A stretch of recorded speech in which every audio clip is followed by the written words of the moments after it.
ബർക്കത്തിനാൽ ശിഫയാക്കണം യാ റബ്ബനാ അസ്സലാത്തു അലൻ നബി.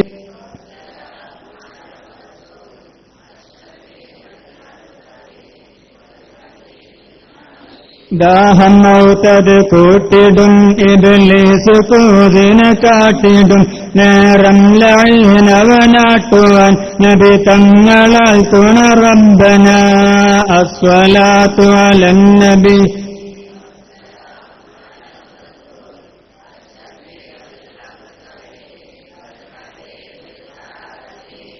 യാ റസൂലല്ലാഹ് ഔനം വമദ് يا الله غوثا ومدد يا حبيب الله عليك المعتمد أنا الأنبياء كلنا شافعا أنت والله شفع لا ترد يا رسول الله ومدد يا نبي الله غوثا ومدد يا حبيب الله عليك المعتمد سلطان الأنبياء شافعا أنت والله شفيع لا ترد يا رسول الله عونا ومدد يا نبي الله ومدد حبيب الله عليك المعتمد سلطان الأنبياء كلنا شافعا أنت والله شفيع لا ترد. بسم الله الرحمن الرحيم الحمد لله رب العالمين والعاقبة للمتقين والصلاة والسلام على أشرف المخلوقين وعلى آله وأصحابه أجمعين أما بعد. أعوذ بالله من الشيطان الرجيم. لقد جاءكم رسول من أنفسكم عزيز عليه ما عنتم حريص عليكم بالمؤمنين رؤوف رحيم فإن تولوا فقل حسبي الله لا إله إلا هو عليه توكلت وهو رب العرش العظيم. صدق الله مولانا العظيم. وقال صلى الله عليه وسلم لا يؤمن أحدكم حتى أكون أحب من والده وولده والناس أجمعين. എനിക്കേറ്റവും ബഹുമാനാദരവുകൾ നിറഞ്ഞ ഈ പരിശുദ്ധമായ വേദിയെ ധന്യമാക്കിയ സമാദരണീയരായ പണ്ഡിതന്മാരെ, സാദാത്തുക്കളെ, ബഹുമാന പുരസ്സരം ഈ സദസ്സിലിരിക്കുന്ന നല്ലവരായ വിദ്യാർത്ഥികളെ, രക്ഷിതാക്കളെ, അല്ലാഹു തആല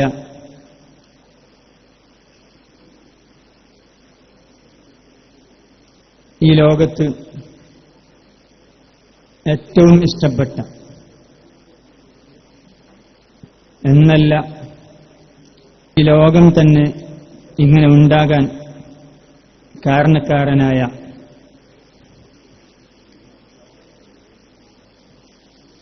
നമുക്കാർക്കും എങ്ങനെയും വർണ്ണിക്കാമെങ്കിലും ആ വർണ്ണനകളൊന്നും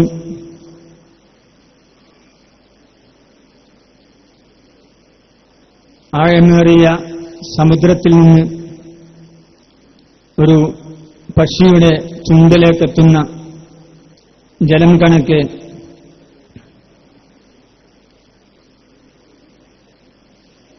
നമുക്കൊന്ന് എത്തിപ്പെടാൻ സാധിക്കും. പ്രപഞ്ചത്തിന്റെ മദ്ഹ് കീർത്തനങ്ങൾ ഇവിടെ അരങ്ങേറുകയാണ്. അതിനുള്ള സ്വാഗതം, അതാണ് എന്നിലർപ്പിതമായ ഉത്തരവാദിത്വം. ഇൻഷാ അല്ലാഹ് നമ്മുടെ അഭിമന്യരായ നേതാക്കൾ, ബഹുമാനപ്പെട്ട പാണക്കാട് സയ്യിദ് മുനവ്വർ അലി ശിഹാബ് തങ്ങൾ, അതുപോലെ ബഹുമാനരായ അബ്ദുൽ ഹമീദ് ഫൈളി, അബ്ദുൽ ബാരി ബാക്കവി, ഫൈസി തുടങ്ങി പല നേതാക്കളും വേദിയിലേക്ക് കഴിയുകയാണ്. ഇനിയും പല നേതാക്കളും ഇവിടേക്ക് കടന്നു വരാനിരിക്കുന്നു. ഈ അവസരത്തിൽ ഒരു സുദീർഘമായ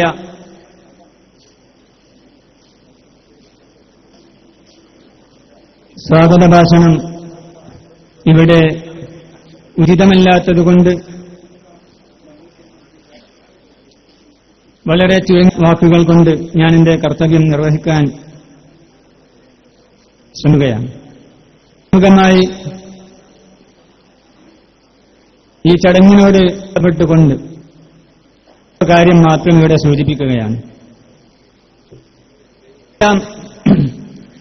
നാമൊക്കെയും എപ്പോഴും കേൾക്കുന്ന ഒരു വാക്കാണ്, ഹദീസാണെങ്കിലും അല്ലെങ്കിലും, ലൗലാക ലമാ ഖലഖതുൽ അഫ്ലാഖ്. ഇല്ലായിരുന്നു ഈ പ്രപഞ്ചം, ഈ ഗോളങ്ങൾ നാം അല്ലാഹു തആല പറയുന്നതായ ഒരു ഖുദ്സിയായ ഹദീസിന്റെ സ്വഭാവമുള്ള ഒരു വചനം. ഈ അർത്ഥത്തിൽ ഒരുപാട് വചനങ്ങൾ നമുക്ക് കാണാൻ സാധിക്കും. അപ്പോൾ താങ്കളില്ലെങ്കിൽ ഈ പ്രപഞ്ചം സൃഷ്ടിക്കുകയില്ലായിരുന്നു. അപ്പോൾ ഈ പ്രപഞ്ചം സൃഷ്ടിക്കാൻ കാരണക്കാരൻ താങ്കളാണ് എന്ന് നബിയോട് അല്ലാഹു തആല അഭിസംബോധന ചെയ്യുകയാണ്. ഇവിടെ നാം ചിന്തിക്കേണ്ടത് കേവലം 1000 ചില്ലാനും വർഷങ്ങൾക്കപ്പുറം ഈ ലോകത്ത് ഭൂജാതനായ അങ്ങ് മക്കയിലെ അബ്ദുല്ലായുടെയും ആമിനായുടെയും റളിയല്ലാഹു അൻഹുമ ഒരു സന്തതിയെപ്പറ്റി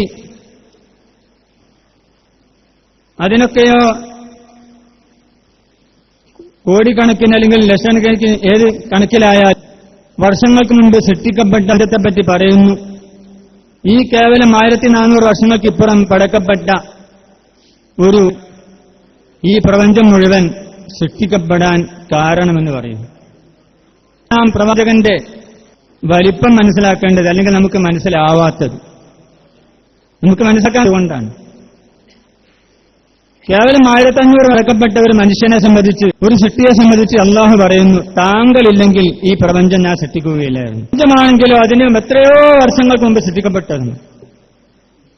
പിന്നെ എന്താണ് ഇവിടെ ഒളിഞ്ഞിരിക്കുന്ന രഹസ്യം? ഒരു ചെറിയ സൂചന സ്വാഗത ഭാഷണത്തിലേക്ക് നീങ്ങുക.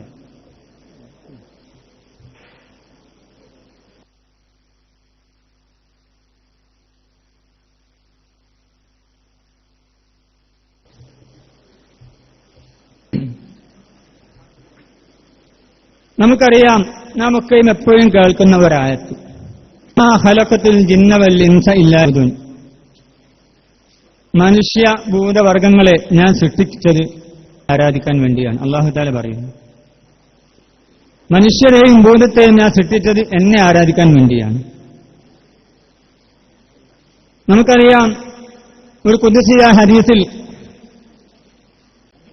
തങ്ങൾ നമ്മെ പഠിപ്പിക്കുന്നു, അല്ലാഹു തആല പറയുന്നതായി, കുന്തു കൻഫിയൻ ഫഅറത്തു അൻ ഉറഫ ഫഖലഖതുൽ ഖൽഖ. ഞാൻ എന്റെ മുമ്പിലിരിക്കുന്ന വിദ്യാർത്ഥികളിലേക്ക് നിങ്ങൾക്കൊക്കെ കൂടുതൽ പഠിക്കാനുമുള്ള ചില സൂചനകൾ മാത്രം നൽകുകയാണ്. കുന്തു കൻസൻ മഖ്ഫിയൻ, അല്ലാഹു പറയുകയാണ്, കുന്തു കൻസൻ മഖ്ഫിയൻ, ഞാൻ ഒളിഞ്ഞിരിക്കുന്ന ഒരു നിധിയായിരുന്നു. ഫഅറത്തു അൻ ഉറഫ, അങ്ങനെ എന്നെ അറിയപ്പെടണമെന്ന് ഞാൻ ആഗ്രഹിച്ചു. അല്ലാഹു പറയുകയാണ്, ഫഖലഖതുൽ ഖൽഖ, അങ്ങനെ ഞാൻ സൃഷ്ടികൾക്ക് തുടക്കം കുറിച്ചതായി നബി തങ്ങൾ ഖുദ്സിയ ഹദീസിലൂടെ നമ്മെ പഠിപ്പിക്കുന്നു. അപ്പോൾ ഈ ഹദീസിന്റെ സാരമെന്താ? ഒളിഞ്ഞിരിക്കുന്ന ഒരു നിധിയായി അല്ലാഹു അല്ലാതെ മറ്റൊന്നുമില്ലാത്തൊരവസ്ഥയിൽ അല്ലാഹു തആല ഉദ്ദേശിക്കുന്നു എന്നെ അറിയപ്പെടും. ആ അറിയപ്പെടാൻ വേണ്ടി അല്ലാഹു തആല സൃഷ്ടികളെ സൃഷ്ടിക്കുന്നു. ഈ താല്പര്യം തന്നെയാണ് ഞാനിവിടെ ഓതിവെച്ച ആയത്തിലും കാണുന്നത്, വമാ ഖലഖ ഇല്ലാ ലിയഅ്ബുദൂൻ. മനുഷ്യഭൂതവർഗങ്ങളെ ഞാൻ സൃഷ്ടിച്ചത് എന്നെ അറിയാൻ വേണ്ടിയാണ്. അങ്ങനെ ഇതിന്റെ അർത്ഥം. ഒരുപാട് വ്യാഖ്യാതാക്കൾ, ഖുർആൻ വ്യാഖ്യാതാക്കൾ ഇല്ലാ ലിയഅ്ബുദൂൻ എന്നതിന് ഇല്ലാ ലിയഅരിഫൂൻ എന്ന് തന്നെ തഫ്സീർ കൊടുത്തത് കാണാൻ സാധിക്കും. അപ്പോൾ ഈ ഖുദ്സിയെ എന്നെ അറിയാൻ ഞാൻ ആഗ്രഹിക്കുകയും അങ്ങനെ ഞാൻ സൃഷ്ടികൾക്ക് തുടക്കം കുറിക്കുകയും ചെയ്തു. നമ്മെ അഭിസംബോധന ചെയ്ത് പറഞ്ഞു, മനുഷ്യഭൂതം എന്നെ അറിയാൻ വേണ്ടി. അല്ലാഹുവിന്റെ ഈ പ്രപഞ്ച സൃഷ്ടികൾ കൊണ്ടുള്ള ഉദ്ദേശ്യം അള്ളാഹുവിനെ അറിയലാണ്. അറിഞ്ഞത് ആർക്കാണ് അറിയാൻ സാധിച്ചത്? അവിടെയാണ് പ്രവാചകന്റെ വലിപ്പം നാം ഉണ്ടാക്കേണ്ടത്. വളരെ ലളിതമായി പറഞ്ഞാൽ നമുക്കറിയാം, ഒരു വസ്തുവിനെ അറിയാനുള്ള മാർഗം നാം അറിയുന്നത് പൊതുവെ 5 ഇന്ദ്രിയങ്ങൾ കൊണ്ടാണ്. കണ്ടറിവ്, കേട്ടറിവ്, തൊട്ടറിവ്, മണത്തറിവ്, രുചിച്ചറിവ്. അങ്ങനെ 5 തരം അറിവുകളുണ്ട്. ഈ കൂട്ടരിൽ ഇവിടെ ആർക്കും സാധിക്കുകയില്ല, മണത്തറിയാനും സാധിക്കുകയില്ല, രുചിച്ചറിയാൻ സാധിക്കില്ല. അപ്പോൾ പിന്നെ ബാക്കിയുള്ള 2 അറിവ് മണത്തുകൊണ്ടോ രുചിച്ചുകൊണ്ടോ തൊട്ടുകൊണ്ടോ സാധിക്കാത്ത അറിവ്. അള്ളാഹു തആല നമ്മെ സൃഷ്ടിച്ചത് അള്ളാഹുവിനെ അറിയാൻ വേണ്ടി. പക്ഷേ ഈ അറിവ് ഇവിടെ അള്ളാഹുവിനെ അറിയണം 2 രൂപത്തിൽ നടക്കും. ഒരു പക്ഷെ കേട്ടറിയാം, അല്ലെങ്കിൽ നാമൊക്കെ അള്ളാഹുവിനെ കേട്ടറിഞ്ഞവരാണ്. നമുക്കൊക്കെ അള്ളാഹുവിനെ കേട്ട് പരിചയമുണ്ട്. അത് ഖിയാമത്തിന് അങ്ങനെ തന്നെ ഉണ്ടാവുകയുമുണ്ട്. പിന്നെ ഒരു സാധനം കേട്ടറിയലും കണ്ടറിയലുമായി, കേട്ടറിവിനേക്കാൾ പ്രധാനം അല്ലെങ്കിൽ കൂടുതൽ വ്യക്തമാകുന്നത് കണ്ടറിയലിലൂടെയാണ്. അപ്പോൾ ഇവിടെ അള്ളാഹുവിനെ കണ്ടറിയാൻ ഭാഗ്യം ലഭിച്ച ഒരാൾ മാത്രമേ ഈ ലോകത്തുള്ളൂ. ഞാൻ ചുരുക്കി പറയുകയാണ്, ഒന്നും വിശദീകരിക്കുന്നില്ല. നമുക്കൊക്കെ അറിയാൻ സാധിച്ചിട്ടുണ്ടെങ്കിൽ അള്ളാഹുവിനിവിടെ കണ്ടറിയ വ്യക്തിക്ക് ഈ ഇതൊന്ന് സാധിച്ചിട്ടുള്ളൂ. നമുക്കറിയാമല്ലോ, അള്ളാഹു സുബ്ഹാനഹു വ തആലയെ മിഅ്റാജിന്റെ രാത്രിയിൽ ഞങ്ങൾ നേരിട്ട് കണ്ടു എന്ന് നാമൊക്കെ മനസ്സിലാക്കി വെച്ചതാണ്. അപ്പോൾ ഈ ലോകത്ത് ജീവിക്കുന്ന സമയത്ത് അള്ളാഹു തആല ഈ ലോകത്തേക്ക് നമ്മെ സൃഷ്ടിച്ചത് അള്ളാഹുവിനെ അറിയാൻ വേണ്ടിയാണെങ്കിൽ ആ അറിവിന്റെ വിഷയത്തിൽ ഇവിടെ പൂർണ്ണനായ ഒരേ ഒരു വ്യക്തി അത് ത്വാഹ റസൂലുള്ളാഹി സ്വല്ലല്ലാഹു അലൈഹി വസല്ലം തങ്ങൾ മാത്രമാണ്. അപ്പോൾ അള്ളാഹു തആല ഈ പ്രപഞ്ചം സൃഷ്ടിച്ചത് അള്ളാഹുവിനെ അറിയാൻ വേണ്ടി.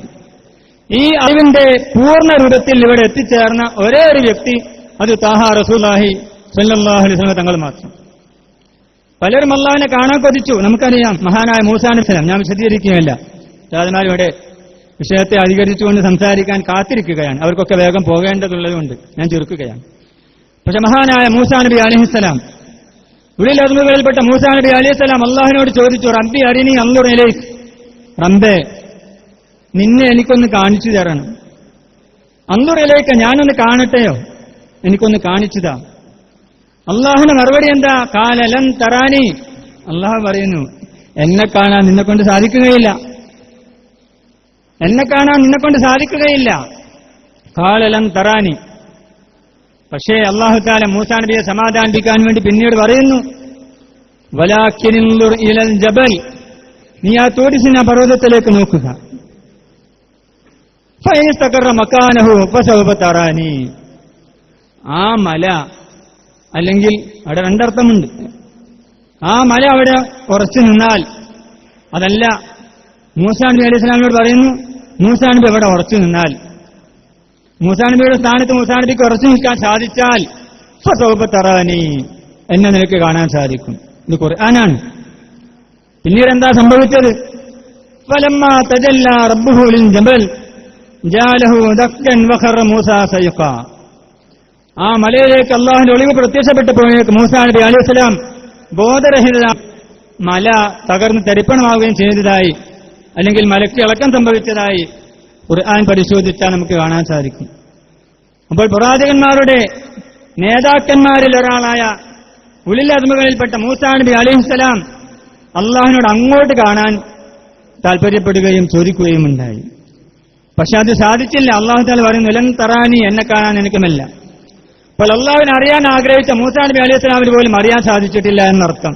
എങ്കിൽ അള്ളാഹുവിൻ തന്നെ നേരിട്ട് നബിയെ വാഹനം കൊടുത്തയച്ച് കൂടെ ആളെയും അയച്ച് അങ്ങനെ അള്ളാഹുവിന്റെ സന്നിധിയിലേക്ക് കൊണ്ടുപോയ ആ മിഅ്റാജിന്റെ രാത്രിയിൽ അള്ളാഹുവിനെ നേരിട്ട് കാണാൻ നബി തങ്ങൾക്ക് സാധിച്ചുവെങ്കിൽ അതാണ് നബിയുടെ ഏറ്റവും വലിയ രഹസ്യമെന്ന് നാം മനസ്സിലാക്കേണ്ടത്. നബിയുടെ രഹസ്യം ലൗലാക ലമാ ഖലഖു, താങ്കളില്ലെങ്കിൽ ഞാൻ ഈ പ്രപഞ്ചം സൃഷ്ടിക്കുകയില്ലായിരുന്നു എന്ന് പറഞ്ഞതിന്റെ താല്പര്യം ഇതൊക്കെ തന്നെയാണ്. എങ്കിൽ ഈ മുഹമ്മദ് നബി സല്ലല്ലാഹു അലൈഹി വസല്ലം തങ്ങൾ ഈ ലോകത്തേക്ക് പൂജാതനാവാൻ അല്ലെങ്കിൽ പ്രത്യക്ഷപ്പെടാൻ എന്തുകൊണ്ട് ഇങ്ങനെ വൈകി? സമയമില്ല, ഞാൻ നിർത്തുകയാണ്. എന്തുകൊണ്ട് ഇതിനൊക്കെ വൈകി? ഇങ്ങനെ കാളുകമ്പം ഉണ്ടാതെ എന്തുകൊണ്ട് എന്നാണ് നാം ചിന്തിക്കുന്നത്.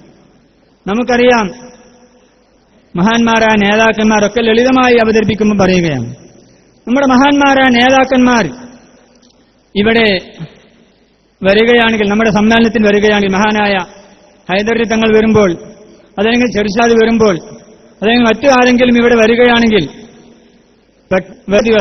നാം പരിപ്പെടുത്തി അന്നവരിങ്ങോട്ട് വരലല്ല. ദിവസങ്ങൾക്ക് മുമ്പ് നാം പ്രചരണം തുടങ്ങും. അങ്ങനെ പ്രചരണം തുടങ്ങി മാസങ്ങളോളം പ്രചരിപ്പിച്ച് അങ്ങനെ ആ ദിവസം വന്നെത്തുകയും നേതാക്കന്മാർ ഇവിടെ വരികയും ചെയ്യും. അപ്പോൾ ഇവിടെ പോകുന്ന ഒരു വലിയ വ്യക്തി, ആ വ്യക്തിയുടെ വരവിനെ സംബന്ധിച്ച് പ്രചരണം പ്രബോധനം ചെയ്യാൻ, ഇങ്ങനെ ആളുകളെ അതിലേക്ക് ആകർഷിപ്പിക്കാൻ അല്ലാഹു സുബ്ഹാനഹു വ തആല മുതൽ നബിയുടെ മുമ്പുള്ള പ്രവാചകൻ വരെയുള്ള ആ പ്രവാചക ശൃംഖലയെയും അവരുടെ അനുയായികളെയും ആ ദൗത്യം ഏൽപ്പിക്കുകയും അവരൊക്കെയും ആ നബിയെ സംബന്ധിച്ച് പ്രബോധനം നടത്തി, പ്രചരണം നടത്തി, അവസാനം ആ നബി ഈ ലോകത്തേക്ക് പ്രത്യക്ഷപ്പെട്ടു. അതാണ് നാം പറയുന്ന ത്വലാൽ ബദ്റു അലൈന. സൂര്യൻ ഇപ്പോഴും അതിങ്ങനെ കറങ്ങിക്കൊണ്ടിരിക്കുന്നുണ്ട്. പ്രഭാതമാകുമ്പോൾ അങ്ങ് കിഴക്ക് പ്രത്യക്ഷപ്പെടുകയാണ്. അതിനാണ് നാം സാധാരണ ത്വല എന്ന് പറയാറുള്ളത്. ത്വലാത്തി ഷംസു എന്നൊക്കെ പറയാറുണ്ട്. അപ്പോൾ ഈ സൂര്യൻ ഇപ്പോഴും ഉണ്ട്, പക്ഷെ അത് പ്രത്യക്ഷപ്പെടുന്നത് അവിടെ ചക്രവാളത്തിൽ നാളെ പ്രഭാതത്തിലായതുപോലെ ആ പ്രവാചകൻ പ്രത്യക്ഷപ്പെട്ട സമയമാണ് കേവലം 1400 വർഷങ്ങൾക്കിപ്പുറമുള്ള ഒരു റബീഉൽ അവ്വൽ 12. അപ്പൊ ഞാൻ നിർത്തുകയാണ്. ഏതായാലും ഇങ്ങനെയുള്ള ഒരു വലിയ പ്രവാചകൻ, നമുക്കാർക്കും ഒരു പിടുത്തവുമില്ലാത്ത മഹാനായ ഇമാം മൂസരി റളിയല്ലാഹു അൻഹു വരെ വർണ്ണിച്ച് അവസാനം ഒരെത്തും പിടിയും കിട്ടാതെ അദ്ദേഹം പാടിയത് നിങ്ങൾക്കറിയാമല്ലോ. ഫമബലഗുൽ ബിഹി അന്നഹു ബശറുൻ വഅന്നഹു ഖൈറു ഖൽഖില്ലാഹി കുല്ലിഹിം. നമുക്കിത്ര മാത്രമേ പറയാൻ സാധിക്കുകയുള്ളൂ, അതൊരു മനുഷ്യനാണ്. വഅന്നഹു ഖൈറു ഖൽഖില്ലാഹി കുല്ലിഹിം, സർവ്വ സൃഷ്ടികളെക്കാളും ഉത്തമരായ ഒരു വ്യക്തിത്വത്തിന്റെ ഉടമയാണ്.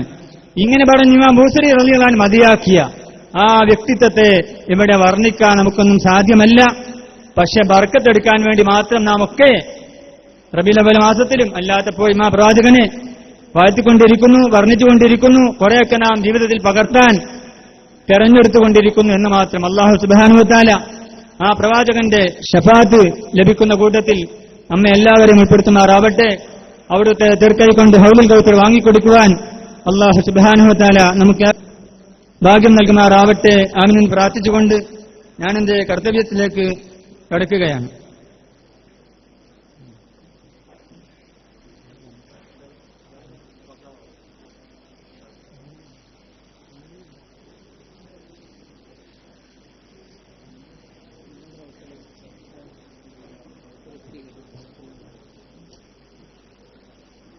ഈ മഹത്തായ മദ്ഹുർ റസൂൽ കോൺഫറൻസ് പരിപാടിയിൽ അധ്യക്ഷപീഠം അലങ്കരിക്കുന്നത് നമുക്കൊക്കെ സുപരിചിതനായ മഹാനായ ഓണംപള്ളി മുഹമ്മദ് ഫൈലി അവർകളാണ്. ഏതാനും നിമിഷങ്ങൾക്കകം അദ്ദേഹം ഇവിടെ എത്തിച്ചേരുമെന്ന പ്രതീക്ഷയോടെ അദ്ദേഹത്തിന്റെ അഭാവത്തിൽ അദ്ദേഹത്തിന് സ്വാഗതം ആശംസിക്കുന്നു. ഈ മഹത്തായ സമ്മേളനം ഉദ്ഘാടനം ചെയ്ത് സംസാരിക്കുന്നത് SYS സ്റ്റേറ്റ് സെക്രട്ടറി കൂടിയായ വന്യരായ ഉസ്താദ് ഹമീദ് ഫൈലി അമ്പലക്കട അവർകളാണ്. അദ്ദേഹത്തിന് എന്റെ സ്വന്തം പേരിലും ഈ സമ്മേളനത്തിന്റെ സ്വാഗത സംഘത്തിന്റെ പേരിലും ഞാൻ അഗൈതവമായ സ്വാഗതം രേഖപ്പെടുത്തുന്നു. ഇവിടെ നമ്മുടെ ചടങ്ങിൽ മുഖ്യപ്രഭാഷണം നടത്താമെന്നേറ്റ് മഗ്‌രിബിന് തന്നെ ഇവിടെ എത്തിക്കുന്ന വന്യരായ റഫീഖ് സക്കരിയ പൈസിയാണ് ഇവിടെ മുഖ്യപ്രഭാഷണം നടത്തുന്നത്. അദ്ദേഹത്തിനും ഈ സ്വാഗത സംഘത്തിന് വേണ്ടി ഞാൻ സ്വാഗതമാക്കുന്നു. പിന്നെ ഇവിടെ പ്രഭാഷണം നടത്തുന്ന നേരത്തെ തന്നെ ഇവിടെ എത്തിച്ചേർന്ന ബഹുമാനപ്പെട്ട കോഴിക്കോട് ജില്ലാ സമസ്തയുടെ സെക്രട്ടറി കൂടിയായ അണ്ടോണ അബ്ദുൽ ബാരി ഉസ്താദ് അവർക്കും ഞാൻ അഗൈതമായ സ്വാഗതം രേഖപ്പെടുത്തുകയാണ്. അതുപോലെ ഇവിടെ പ്രഭാഷണം നടത്തുന്ന എ വി അബ്ദുറഹ്മാൻ മുസ്ലിയാർ,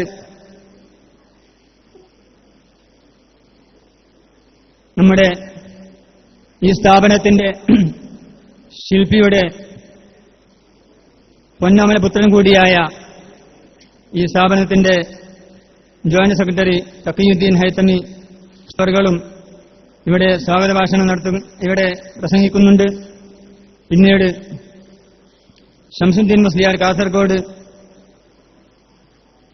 ഉബൈദുള്ള ബാക്കവി, നമ്മുടെ തർക്കിയത്തുൽ ഹുഫാദിന്റെ പ്രിൻസിപ്പാൾ കൂടിയായ ഉബൈദുള്ള ബാക്കവി, അതുപോലെ അൻസാരി റഹ്മാനി തുടങ്ങിയ ഈ വേദിയിലുള്ള ഇവിടെ പേര് വന്നവരുമല്ലാത്തവരുമായ എല്ലാ ഉസ്താദുമാർക്കും നേതാക്കൾക്കും ഈ സ്വാസംഗത്തിന് വേണ്ടി